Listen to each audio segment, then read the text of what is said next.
What's up, everybody? It's your boy Panic Knife here with theawfulgamer.com and TGN, and today I'm going to be bringing you another Crusader Kings 2 A Game of Thrones video. Now, I have to confess that the first time I did a video of this magnitude, anyway, I wasn't entirely expecting it to go as well as it did. People seem to like it quite a bit, and, you know, I had a lot of fun with it myself. So, interestingly enough, I've decided to do another one. Here's the problem with that, of course. Yeah, so I didn't save my game. So even though me, the Balon Greyjoy, the Lord of the Iron Islands, the King of the Iron Islands, I didn't save my game. So womp womp, I have to start again. That being said, I think I've recreated most of what I did, and my goal now is to kill my wife. I'm just saying, you know, this isn't, you know, this isn't exactly what I would say to be an optimal situation, you know, but I was already married coming into it, and I'm pretty sure that I'd like Balon Greyjoy to be whoring around, because there's not a whole lot I can do at the beginning of Robert's Rebellion, as, you know, Balon Greyjoy, who is entirely, by the way, this is a cool little thing on the maps. I forget. Where it is. Damn it, where is it? Okay, so here is Westeros. This is owned by the Vale. This is owned by the Riverlands, the North, Lannisters, Targaryens, Highgarden, me. So as you can imagine, it's going to be a little bit rough for a while, and I'm going to need to bide my time with little things like killing my wife. So I'm going to kill my wife. Now, the first roll that I had of this game, I had a really high % of plot power. This time, not so much. So I'm going to need to be playing into people's hands in order to gain their trust and all that crap, and try to get them to, I don't know, to go along with me killing my wife. And then it's gonna have to take a chance here, and I probably will not succeed, but that's okay. So this person's no longer guardian of my son. I don't, she must have died. No? Oh, right, because I'm marrying off this chick to one of I've already done an action here to try to get this dude on my side, which is setting him up with a 16-year-old wife. There's nothing better than a 16-year-old wife, apparently, and this guy, hopefully, is going to like me a little bit more now that I've done that. So, we will keep trying. Blessings on your house.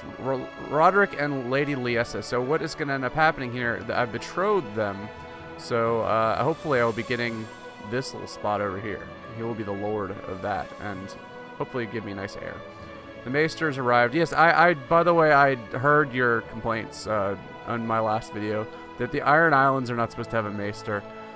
Look, it was on my list here, on the decisions list there. I totally forgot about that aspect.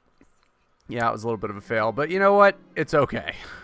We're going to have a Maester so that he can educate my stupid kids, because my kids are stupid and definitely need a guardian and all that stuff. So, looks like the war has begun. My two children lack a guardian. They're going to like... Okay. Yay. Marriages. There's a lot of freaking messages popping up. Okay, so this guy is in on my plot. Let's see what my plot looks like at this point. 51.2% plot power. Now, that gives me the option of hiring an assassin with a 30% chance of victory. If I can't get anybody else on board, I'm going to have to go with that. But I think I might be able to keep bringing people into this plot, hopefully by making them happy. I think I want to get it to at least 75%.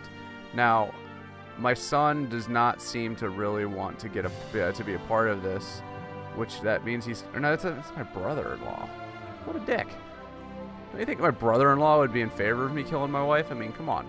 Clearly, I wasn't paying much attention to him after I got married. You know, you'd expect that he'd be all on board with the fact that, you know, he'd get to spend more time with me and stuff. I don't know. Okay, so this person's amoral, doesn't like my wife. Oh, no, does like my wife. Too much. I wonder if I wish there's a way that I could lower her opinion, or, you know, the people's opinion of her. And that would help me out quite a bit. Okay, so my maester just doesn't like me, doesn't like the fact that we're trying to kill somebody, etc., etc., etc. Well, I think what I'm going to try to find is somebody who's amoral like this dude.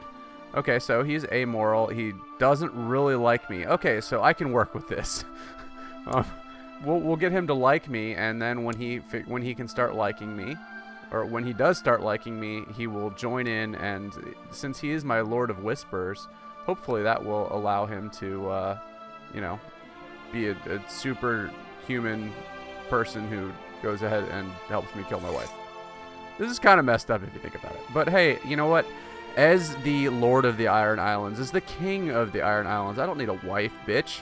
I marry myself. I don't need to have anybody teach me or tell me who I'm supposed to marry.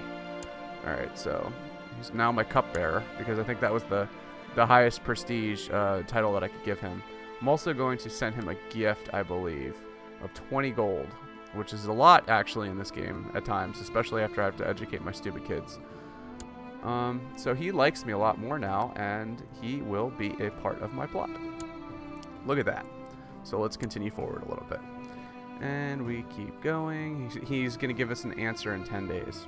Why he needs 10 days to decide whether he wants to actually be a part of the killing of my wife that he doesn't like, the fact that he's immoral anyway, I just don't get it. And of course he's joining in, so that's good.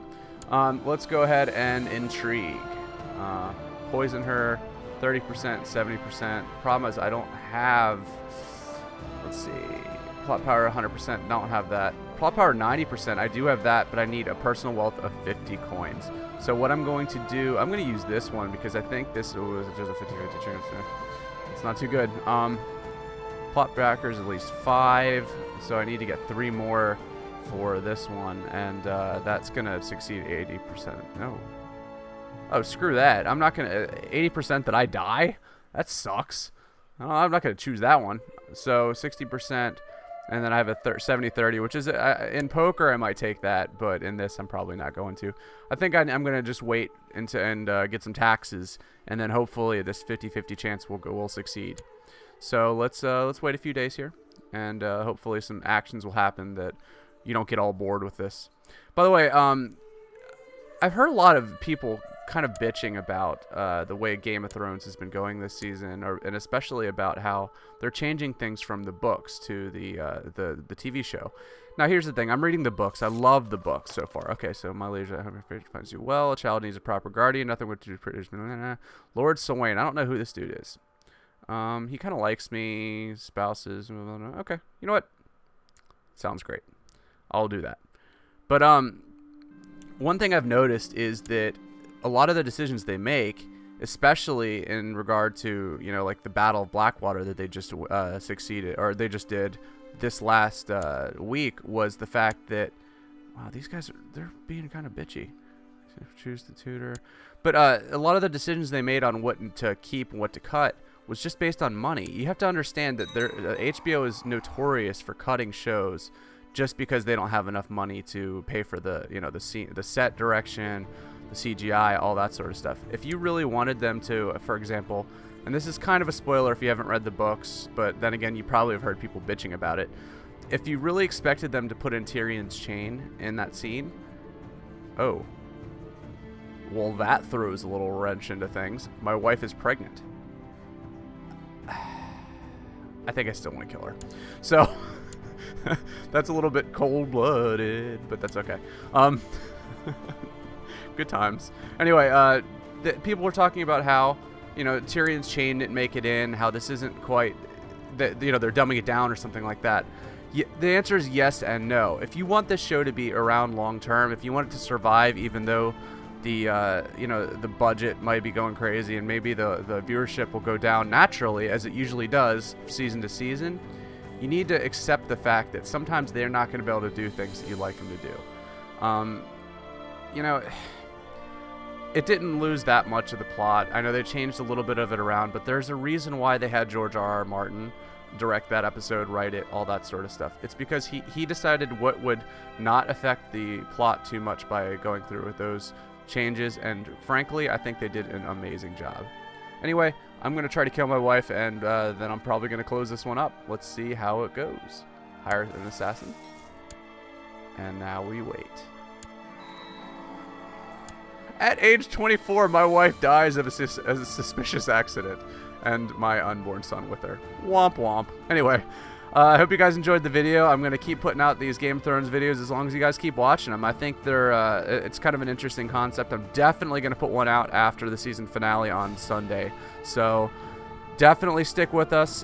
Give us a subscription to the channel if you like what we're doing here. Also, we have 2 channels actually.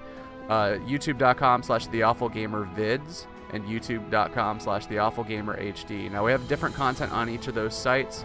Quite frankly, I would subscribe to both because they're both very interesting stuff. Great content from myself and Eno Mezzo, my buddy.